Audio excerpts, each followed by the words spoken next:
Good evening. After a two-day manhunt, 2 sleepless nights, law enforcement have apprehended Vance Bolter. That's 48 hours that law enforcement involved in a complex and dangerous manhunt. Spent Father's Day away from their families to deliver justice for Melissa and Mark Hortman and their children who spent this Father's Day alone. To the law enforcement who stand here and the hundreds who were involved in this, the state of Minnesota owes you a deep debt of gratitude. Thank you. You ran towards the danger and you served the state of Minnesota. This is a great example of coordination and collaboration. Multiple agencies, federal, state, and local, coordinating together in a way to protect the public and close this hunt around. Multiple agencies were there as FBI laid hands on it and Minnesota State Patrol put the handcuffs on. One man's unthinkable actions have altered the state of Minnesota. Melissa Hortman was the core of who our values were. She had a hand in so many things that happened. The building that we stand in, she helped usher through so that we could respond from the State Emergency Operations Center with the professionalism and giving the tools necessary to law enforcement to do their job. To Melissa and Mark's family, I cannot fathom your pain and the grief that you're going through. We'll take solace in the memory and the work that Melissa did, and you can rest assured that we will put every ounce of effort that the state of Minnesota has to make sure that justice is served and the individual responsible for this serves the time for the unspeakable act. State grieves with you. To John and Yvette Hoffman, the latest news is Senator Hoffman came out of his final surgery and is moving towards recovery. Yvette is healing. And I think when the story comes out, and I'd like to say on behalf of the state of Minnesota, the heroic actions by the Hoffman family and their daughter Hope saved countless lives, and we are grateful. Bureau of Criminal Apprehension will continue to investigate. We will keep you informed. We'll spare no expense and no work to make sure that that happens. A moment in this country where we watch violence erupt. This cannot be the norm.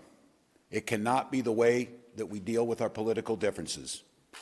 Now's the time for us to recommit to the core values of this country.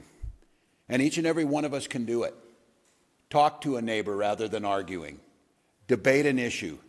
Shake hands. Find common ground. This is who Melissa Hortman was. In the first negotiating session that I had a chance to work with her, she got all the partners in the room, and she provided each and every one of us a copy of a book called Getting to Yes. And the whole premise was debating with a sense of goodwill, a sense of trying to come to compromises that serve everyone. And because of her, we did that. Because of her, we did that year after year after year. That's the embodiment of how things are supposed to work. It's not about hatred. It's not about mean tweets. It's not about demeaning someone. It's leading with grace and compassion and vision and compromise and decency. That was taken from us in Minnesota with the murder of Speaker Hortman.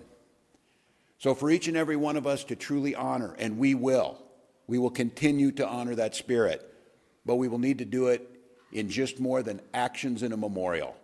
Conducting ourselves in the spirit that Melissa Hortman did her work is what the country needs to heal. I will once again say the deep debt of gratitude. These professionals standing behind us and countless others. This was, you'll hear from them, incredibly complex. And to take this suspect in with no life or injuries to civilian population and to bring him in alive so he can serve justice, which he will do in Minnesota, is an incredible thing that we are grateful for. With that, I'm going to turn it over to the professionals, starting with Commissioner of Public Safety for the state of Minnesota, Bob Jacobson. Thank you.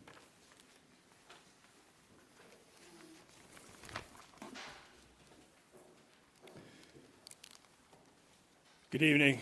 It's good to see you all here tonight. Thank you for coming in. My name is Bob Jacobson. I'm the Commissioner of Public Safety. And again, it's my honor to serve in that position. First of all, I want to thank all of the law enforcement agencies that have been working tirelessly over the past 2 years since the shooting at Senator Hoffman's home. The coordination between state, local, and federal law enforcement partners is the reason we are here tonight, and the suspect is in custody. Bolter exploited the trust our uniforms are meant to represent. That betrayal is deeply disturbing to those of us who wear the badge with honor and responsibility. We want to thank community members across the state for their support, for their tips, and their information. And I want to thank Governor Walz for his continued support through this very difficult time. With that, I will pass this off to Superintendent Drew Evans of the BCA. Thank you. Well, good evening, everyone. My name is Drew Evans. I'm Superintendent of the Minnesota Bureau of Criminal Apprehension. As was noted and was previously described, Vance Bolter was taken into custody in Sibley County. We were with you earlier today when we provided information about the manhunt and the myriad of law enforcement that have come together working in partnership so that this evil cannot be continued. The first step in a case like this is that we take him into custody, and then the work will continue and begin to make sure that we have all the evidence we need to ensure that he is held accountable for his crimes. Please bear with me, but I think it's important because it has been noted by the governor, just to give you some background on the teams that were down there, and I may even be missing some in terms of this because there were law enforcement partners, not just from the Twin Cities, but across the state of Minnesota that came together. From the Brooklyn Park Police Department, the Tri-City SWAT Team, Eagan Police Department, Burnsville Police Department, our South Metro SWAT Team, the FBI, ATF, United States Marshal Service, State Patrol, Washington County Sheriff's Office, Ramsey County Sheriff's Office, the Richfield Police Department, St. Paul Police Department, Bloomington Police Department, Sibley County. We had Riverview Medics, Green Isle Fire Department, and Lifelink in the area, in addition to Prior Lake, Crow River SWAT, and the Hennepin County Sheriff's Office. And again, I may have been missing, and I apologize to my partners for that we do that. I share all of that for you because that's the commitment when this sort of evil is in one of our communities, that law enforcement comes together to put all of their resources together to make sure that that person is taken into custody. That is so that people across the state of Minnesota and legislators that were targeted in these attacks and that may have been listed can breathe a sigh of relief as quickly as possible as we came together in an incredibly complex set of circumstances in that.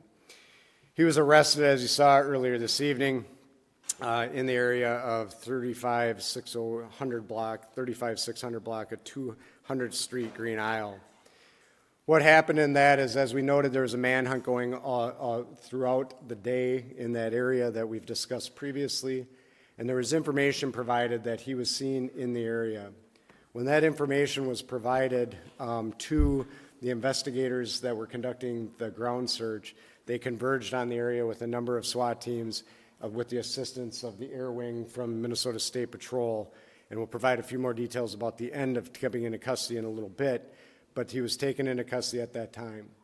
He is in custody, and a reminder for anybody that was not, when we've previously said that, taken into custody under a state criminal warrant.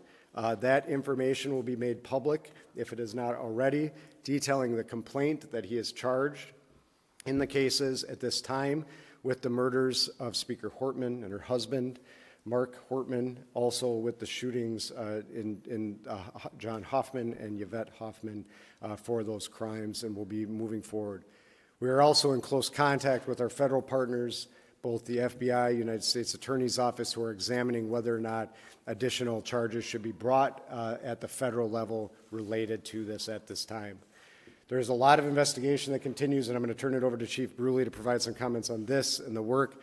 I just want to tell, certainly for the communities of Champlin, City of Brooklyn Park, you both have incredibly professional police departments that work day in, day out and tirelessly in this situation to bring justice and work towards that, not only for the families and the loved ones and the community that are impacted, but for the entire state of Minnesota. And our teams are incredibly proud to work alongside them and all the law enforcement partners. And so with that, I will turn it over to Chief Bruley for some comments on this, and the work will continue in partnership with them and others moving forward. Chief. Good evening. I'm Police Chief Mark Bruley, Brooklyn Park Police Department. Just a few comments. One, I'm very proud to tell you that we took the suspect into custody who is responsible for this. That was within 43 hours of the incident. There's no question that this is the largest manhunt in the state's history. Just down at the scene where he was taken into custody, there was 20 different SWAT teams over an extremely large area hunting this individual down to take him into custody. I believe that the state of Minnesota and certainly the city of Brooklyn Park should be extremely proud of the police officers within the city of Brooklyn Park, but the partnerships that we had are unprecedented between the federal agents, the county, the locals, and others around. It is absolutely an incredible task what went on. Essentially, the Brooklyn Park Police Department was turned over into an operations center, and that's all that hundreds of detectives worked on tirelessly for 43 hours. So while this has come to some conclusion where we've made an arrest, there is a ton of work that needs to be done. So I encourage community members, if there's evidence, information, or other things, please continue to feed that information to the Brooklyn Park Police Department so that we can fully investigate this and present a complete case to both the federal jurisdiction and the Hennepin County Attorney's Office. With that, I'll turn it over to the State Patrol. Good evening, everyone. My name is Jeremy Geiger. I'm the Lieutenant Colonel with the Minnesota State Patrol, the Assistant Chief. The Minnesota State Patrol, along with countless other partners, were responsible for this arrest. The collaborative effort, I cannot stress enough how outstanding that was, helped ensure the suspect's arrest did not result in the injury of any law enforcement that was down there and in the area. We had special response teams on the scene near 200 streets in Sibley County. Several partner law enforcement SWAT teams positioned to form a perimeter at that point in time. The State Patrol also provided the air support that was talked about earlier today. The suspect crawled to law enforcement teams and was placed under arrest at that point in time. There was no use of force by any member of law enforcement that was out there, and the suspect was taken into custody without any use of force. Thank you. With that, we will open it up for a few questions. Reminder, please introduce yourself, your media organization. If you have a question for one of the specific individuals, please feel free to point that out as well. Manhunt with NBC News. Can I ask anyone up here who can speak to it, did the suspect make any key mistakes that you feel like has led to his mental health? You know, the question is were there any key mistakes? We certainly, at this point, there's a lot of information we can't share right now in this. What I will tell you is there is some incredibly dedicated law enforcement personnel, criminal intelligence analysts that were out working day in, day out, working together. And what I will tell you is that the public certainly is always of his assistance to us in law enforcement, and incredibly diligent people in the area that provided us the assistance that we needed to get our teams that were already down there that last piece over. But they were certainly in the area and working diligently together on that. One's going to be one at a time, guys. Drew, we're on Pair 11. Do you have any indication that anyone helped him? The question is any indication anybody helped him? We continue to look into that. I don't have anything beyond what we shared earlier today. This investigation, as Chief Bruley noted, will be continuing to expand at this point in time to make sure that we continue to look at all angles of this. And everybody did help him. We will certainly hold them accountable for doing that in this process. Drew, Adrian brought us from NBC News. Can you tell us how the Hoffmans helped save lives, and what did the suspect say when he was taken into custody? The question was how the Hoffmans helped save lives, and what did he say? I don't have the specific. And then what did he say when he was taken into custody? I don't have the specifics on what he said when he was taken into custody. You know, we're incredibly grateful that the Hoffmans are still here with us at this point in time, and that they will be hopefully on a continued path to recovery, and that they will provide us the information. We've been able to talk to them today, and they will be providing key information to us as part of this investigation moving forward. Sir, can I ask you from CBS News, did the suspect have a phone with him when he was caught? Was he tracked in any way? at the end, the question was, did he have a phone with him? I don't have the specifics on everything that was with him when he was arrested at this time. I will say he was armed, and that he came when he was taken into custody, but we'll be sifting through all of that information from there. What's that? I can't on the weapons at this time, so Paul. Fox 9, just kind of elaborating on sort of the Hoffman question. To me, the encounter at Speaker Hortman's house, with I believe the Portland Park Police, there was a gunfire there. The fact is, you then have to abandon that vehicle with several weapons. You Yeah. the unsealed criminal complaint. How significant was that in preventing any further tragedy and ending it with him on the ground in Sibley County? The question is, again, expanding on the Hoffmans and providing addition. What I'll tell you, Chief Bruley mentioned this yesterday, and his police officers going to check proactively on Speaker Hortman's home at that time. If that had not happened, I have every confidence that this would have continued throughout the day. By his officers encountering him at that, it was forced to abandon the vehicle that he had at that time and lead to what we got to today. So by that incident occurring and the law enforcement communication that was occurring, it allowed the proactive approach that was able to get to the point where they were able to now eventually take him into custody today. Thank you. I just want to clarify, there's a little bit of detail that the Ramsey County Sheriff has provided. I just wanted to see if we can nail it down. So it's the detail that he had provided to the Star Tribune is that for about an hour, Bolter had tried to evade arrest, and that 8 teams crawled in a ditch to try to corral him. I don't know if you have that level of detail, but additionally, because you were able to take him into custody without incident, what did your law enforcement officers say to him to run out and have him taken peaceably? So the question is about the teams and then what was done to get him into custody. So we don't get into operational details for the safety of our law enforcement going forward in terms of what it is. But what I can say is the incredible teamwork that was done and the large number of law enforcement certainly put us in a position where they were able to maneuver into this area to safely put him in a place where, you know, I don't know what was going through his head and I wouldn't speculate, but they have incredibly professional teams that are trained on this and how to take somebody into custody, and they provided the commands and he gave up peacefully. Superintendent Johnny Kaplan from WCCO and CBS News. First, if you could just speak personally for you and all your colleagues. I imagine this is a relief for a lot of you. Can you talk about what it means to you personally to have this done? Only a few hours ago, you weren't sure if he was in the state, let alone in the country. The question is the relief for all of us. I mean, the relief for us in law enforcement is we feel an incredible amount of pressure to bring a person into custody, bring safety to the community. These professionals behind me and their teams, this is what they do. This is what they get paid to do, and they're honored to do the work on behalf of Minnesotans every single day. So the relief is that we can bring that sense of relief to communities across Minnesota, legislators that were on that list, and that's what we want to do. Matt Sepik with the Youngers. At what point did you get the call and from whom generally that he was in that area in the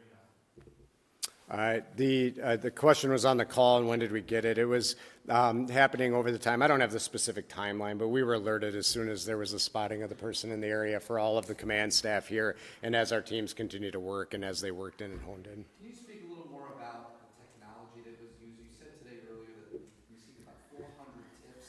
Yeah. You know there was surveillance footage that was used for pictures. You just mentioned someone talked about the air team. Was it a fixed wing? Was it a helicopter that was following him? What role did technology? Yeah, the question is what role, and I can't get into all the technology, obviously.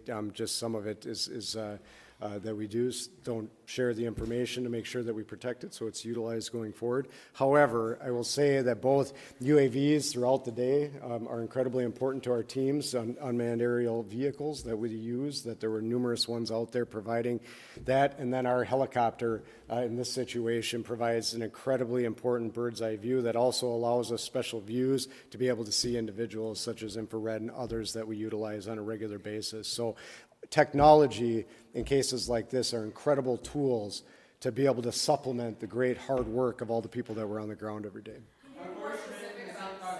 Let's go here first.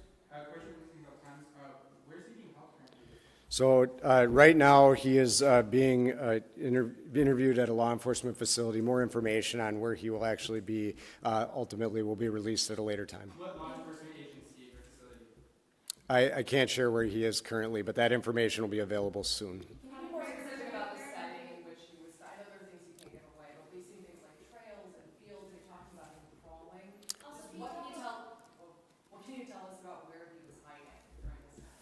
Yeah, so this is, where was he hiding? This is in a rural area. These are fields and different wooded settings around, and that's where he was ultimately captured. Sibley County is, a rural county in the state of Minnesota, and so it's what a lot of that streams, fields, woods, crops, and so where he was ultimately taken into custody was in a field. Did the infrared technology help find him, identify him from the air? I don't, The commissioner had mentioned some of that earlier. I wonder if that's something that helped. Yes, absolutely. It assisted previously, and they were out there, the helicopter was out there before the sun went down, but after that happened, yes, that technology did come into play. How long did you know that he was there? I'll turn that back over to the superintendent here too, but I don't think that that information is available right now.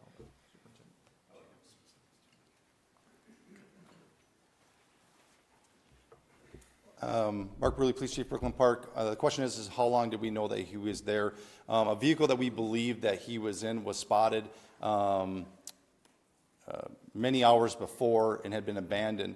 An alert police officer believed that he may have seen the individual running into the woods, and that started a large-scale perimeter that we set up, or down in Sibley County set up, and we started to deploy resources, including the Brooklyn Park SWAT team, and along with many other SWAT teams, to contain an extremely large area, knowing that this is a very dangerous individual. During that, we got privy to additional information of an individual that was in the woods, and that search went on for many hours until ultimately we were able to locate him in the woods. In approximately an hour and a half or so, we were able to close the distance in with the technology in the State Patrol helicopter, and where we were able to call him out to us. Hi, Police Officer ABC News. Do you have any more information about motive, and are you guys considering this an act of domestic terrorism? Yeah, it's absolutely way too soon to say that right now. That's where the investigation, we have been just solely focused on the manhunt. And the goal is to give some calm to the situation of many individuals that were on the list that were worried about their safety. And this is a very dangerous individual for our community, and that's why so many resources and such a great collaboration came together to focus on removing him from society so that we can restore some sort of calm and bring some healing to our community and to our state. Now begins the hard work of looking at what the motive is, looking at putting this case together, and so that's yet to come. Hey, Mark, those are the people that were on the list. What other? I know there are politicians from Wisconsin on this. What other states had people on this? It was multiple states. I don't have the exhaustive list, but it was multiple states that were on there. Do you have some states that were on the list? we can, there's a few, I don't want to say it because it won't be exhaustive, but Wisconsin, Illinois, Michigan, some others that were on there. There was a variety, Nebraska, Iowa, we've had contact. What I will tell you, and I will not get into any more specifics beyond that, we are in coordination with our federal partners and our fusion centers in those states to coordinate with local law enforcement and the FBI in those states and the state fusion centers that are there to be able to provide that information and notify those individuals that they were on that list. Are you concerned that there's other people out there that could have been working with them? The question is, are we concerned there's other people out there that could be working with them? We will fully explore that. I've said on this, we are relatively confident, we are confident that the violence that he committed and the murders he committed and the attempted murders, that he conducted that activity alone. We will be exploring if there are any broader network. We have not uncovered any of that at this time, but that will be part of our investigation, and we will fully explore that. So thank you. Thank you. We can go. Thank you. Thank you. Thank you, everyone.